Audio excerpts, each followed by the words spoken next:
Hello student, welcome to DDM Pharma classes. Today I will discuss to next topic that is anti malarial drug. इसमें सबसे पहले हम आज इसका basic introduction देख लेते हैं कि मलेरिया होता क्या है, इसके कॉजेटिव एजेंट क्या है और वो कैसे कैसे हमारे बॉडी के अंदर या हमारे ब्लड को किस तरीके से अफेक्टेड करते हैं। तो सबसे पहला हम वर्ड समझते हैं व्हाट इज़ मलेरिया। मलेरिया क्या होता है? मलेरिया का मतलब ही होता है मैला, बैड एयर। ठीक है, बैड एयर मतलब मलेरिया जो होता है आपका वो स्प्रेड होता है ड्यू टू बैड एयर। ठीक है, और इसको जो कॉज करते हैं वो एक प्रोटोजोआ है जो कॉज करता है, जिसका जो हमारा जीनस होता है, अगर उसके हम क्लासिफिकेशन पे जाएं, जो उसका जीनस होता है वो होता है हमारा प्लाज्मोडियम। ठीक है, और प्लाज्मोडियम में तो 4 स्पीसीज होती है, कई स्पीसीज होती हैं, बट ये ट्रांसमिटेड जिसके थ्रू फैलता है हमारे बॉडी में, दैट इज प्लाज्मोडियम की जो स्पीसीज है वो है फीमेल एनाफिलिस। ठीक है, मॉस्किटो, और ये फीमेल एनाफिलिस के बाइट करने से फैलता है और किसमें ब्लड के थ्रू। ठीक है, तो transfusion and vertical from mother to foetus. ठीक, अब हम बात कर लेते हैं स्पीसीज ऑफ पैरासाइट। इसमें पहला है हमारा प्लाज्मोडियम फैल्सीपेरम। प्लाज्मोडियम फैल्सीपेरम जो होता है हमारा वो मोस्ट सीवियर, जो फैल्सीपेरम वाली स्पीसीज है इसमें मोस्ट सीवियर फॉर्म होता है ये मैलिग्नेंट ट्रायन में। 90% केसेस में, 90% पेशेंट में अगर इनकी वजह से मलेरिया फैल रहा है तो इनकी वजह से अगर प्रॉब्लम है कोई बॉडी में तो 90% केस में डेथ हो जाती है।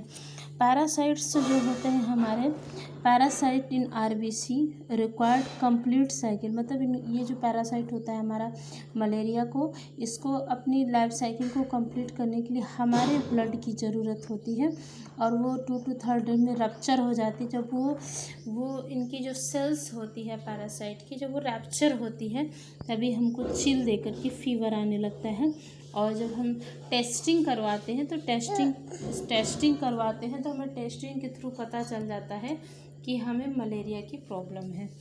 ठीक है, नेक्स्ट ये जो स्टेज होती है मलेरिया के आगे वो उसको हम इरिथ्रोसिटिक साइकिल ऑफ पैरासाइट बोलते हैं, जो इंजेक्टेड होते हैं इरिथ्रोसाइट के थ्रू। ठीक है, जो इंजेक्टेड होते हैं इरिथ्रोसाइट के थ्रू, और वो जो इरिथ्रोसाइट थ्रू जो उसमें फैलता है इन्फेक्शन, दैट इज़ कैपिलरी की वजह से।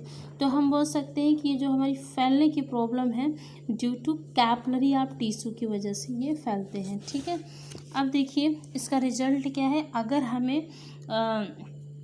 अगर ये पैरासाइट ज़्यादा सीवियर हो जाता है तो हमें टिश्यू एनॉक्सिया या सेरेब्रल एनॉक्सिया होने का खतरा रहता है। ठीक है, नेक्स्ट स्पीसीज में हम बढ़ते हैं तो प्लाज्मोडियम बाइवेक्स होता है जो कि लेस सीवियर मलेरिया, जो स्टार्टिंग स्टेज होती है मलेरिया की वो होती है और इसमें प्रॉब्लम उतनी नहीं रहती है।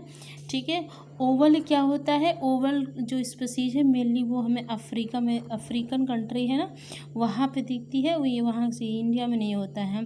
और प्लाज्मोडियम मलेरी क्या होता है, इसकी वजह से तो माइल्ड प्रॉब्लम होती है, एक्सोरिथ्रोसिटिक साइकिल इसमें भी चलती है। ठीक है, अब हम देखेंगे कि जो लाइफ साइकिल है मलेरिया की या फेजेस किस तरीके से ये जो हमारा मॉस्किटो या हमारा ये जो पैरासाइट है वो किस तरीके से हमारे बॉडी में इन्फेक्शन काज करते हैं। ठीक है, तो इसमें पहला हम देख लेते हैं पहला जो है, पहली बात तो जो हमारी फीमेल एनाफिलीज होती है, फीमेल एनाफिलीज जैसे ही हमारे टिश्यू में बाइट करती है तो वो स्पोरोजॉइट छोड़ देती है, कहाँ पर?